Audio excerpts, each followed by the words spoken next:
Good morning. Ayan, napalitan na ako ng damit. Nilipat na ako dito sa talagang room ko. The past 2 days. Doon ako nilagay sa solo na room lang. Habang nagre-recover ako. Tinanggalan na ako ng catheter. Tapos pinatry tumayo. Okay naman. Thank you, Lord. First meal. Thank you, Lord, for all this, for this, in Jesus' name.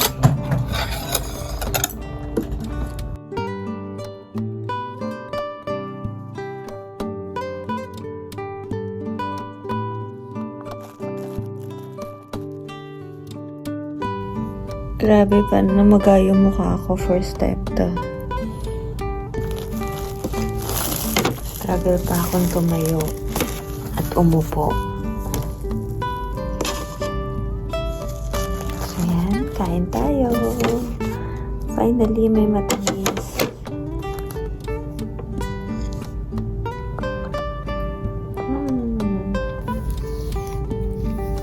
Dadalhin daw si baby.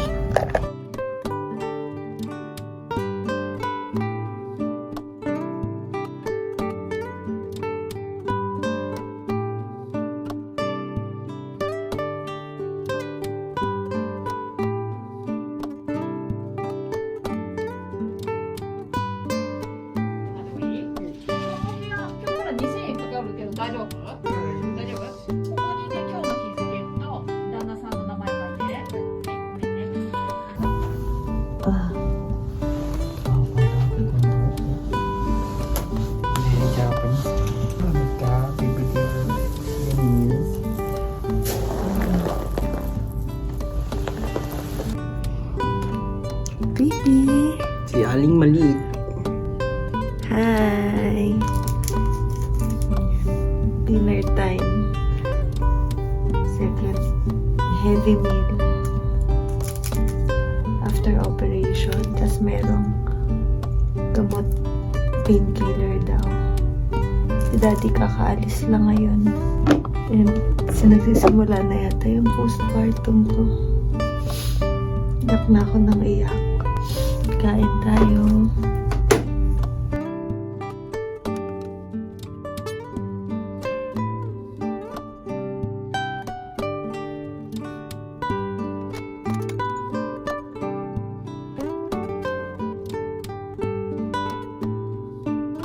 Good morning.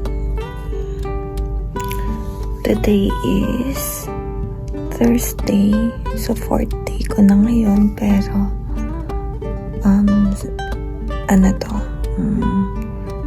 second day na after ako maoperahan. So gusto ko lang pakita yung ward ulit. Ito na yung parang room ng dalawahan. Sabi later daw may i-move na dito na bagong patient. Ewan ko kung tama yung translation, pero parang Pilipino daw yung next na katabi ko. So, kung Pilipino, that's good. Ayan. So, isang ganito lang siya. So, literal na ward.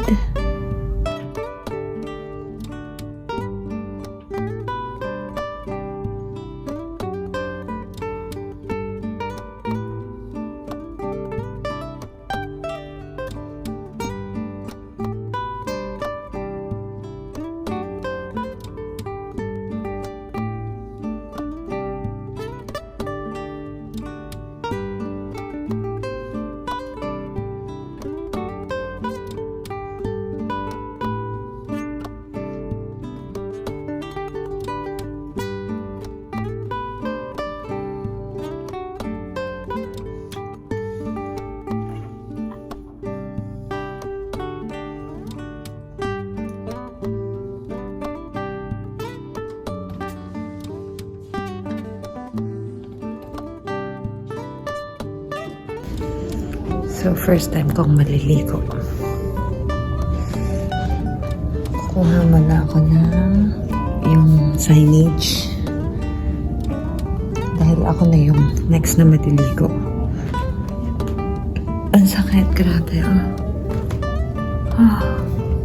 sakit. Ganito lang lakad ko.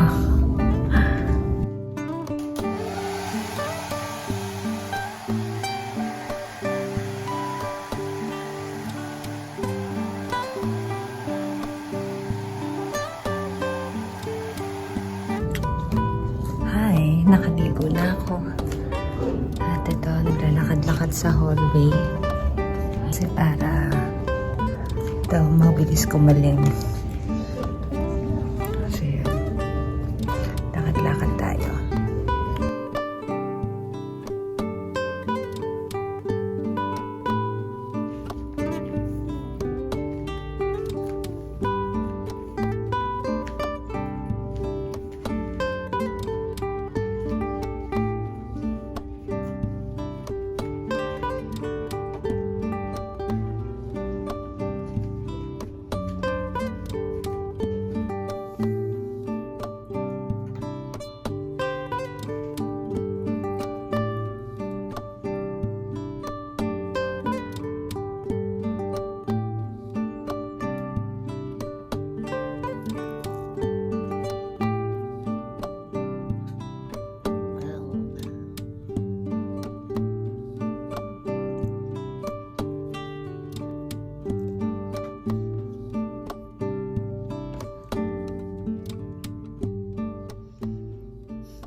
Ito ang ofuro.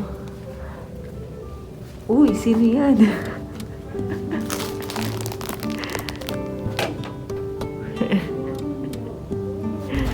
Tomorrow, possible na akong maka-out. Sobrang sakit pa rin ng tahi ko, promise. Kinuhaan ako ng urine.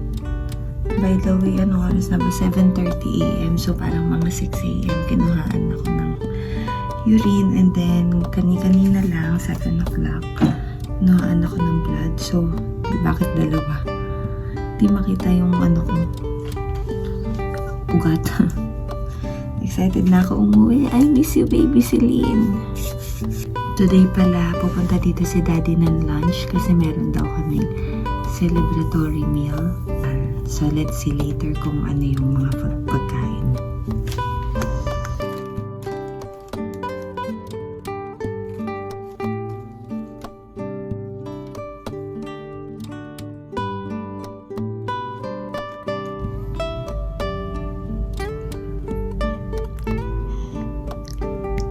Last day na namin dito sa hospital.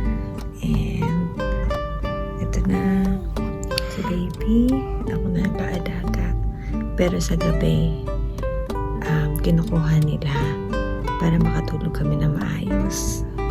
So, bali, ang nakita ko, 3 baby lang sa buong hospital ang meron. So, 3 lang kami nanganak. And then, hindi kami pinadala na maraming damit ni baby. Pinadala lang kami ng going home outfit.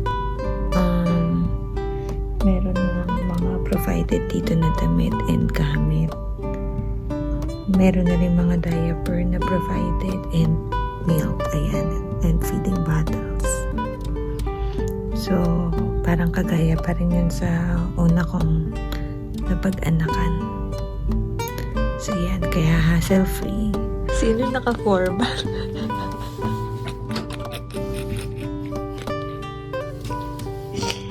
Sakit. Lapit na ako umuwi, yes.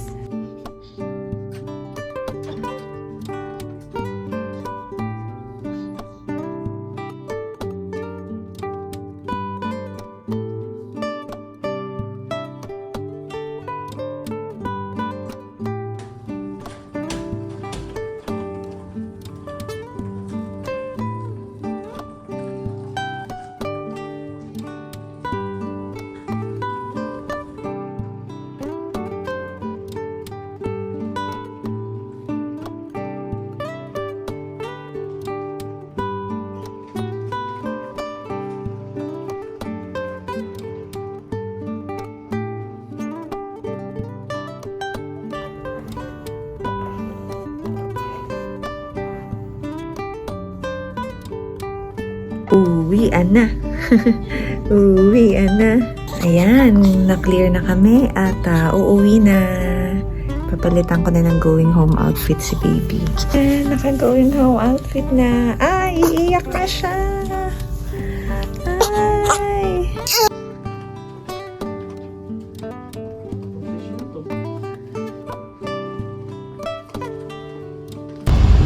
Gusto mo ng, malamig sa, Tukasin cream? Ay, hindi. Ayoko. Hindi ka na? Mamayang gabi na. Gusto ko nang makita si Celine. Diba? May chocolate, may ice cream naman tayo sa bahay. Oo, magbabanding tayo ng ice cream doon. Thank you, Lord. Hi, thank you, Lord. Nakauwi na. Ito na, laya na kami. Bali, holiday ngayon dahil obong na, Daddy. Red calendar. So, yung hospital, wala silang mga cashier at saka accounting. Yasumi. So, pina-discharge kami, walang bayad. Hindi dahil sa hindi kami papabayarin, kung hindi, ipapadala na lang yung bill sa bahay para i-settle namin. Ganon katiwala ang mga hospital dito sa mga pasyente na hindi kami tatakbo. Dahil wala kaming tatakbo ang iba.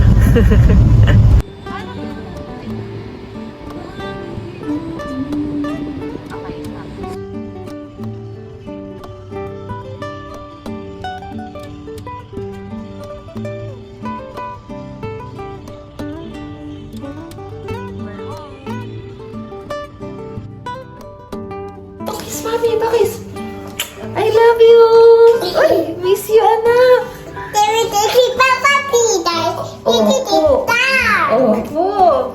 Wait natin si, baby Eunice. Wait lang. Uy! Baby! Who's that? Baby sister!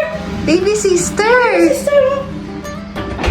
Oh, dali. Beautiful! Hug. Baby. Open muna natin para Baby Eunice.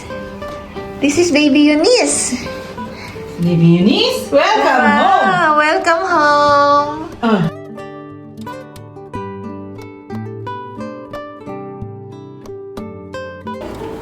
Ayun, as promised, tumawag kami after 1 week sa hospital para i-check kung magkano yung bill namin kasi hindi dumarating yung bill sa mail. So, ang sabi nila, wala daw kami kailangan bayaran kasi na-cover daw lahat ng insurance. So, thank God, zero ang bill namin. 7 days ako nasa hospital, CS.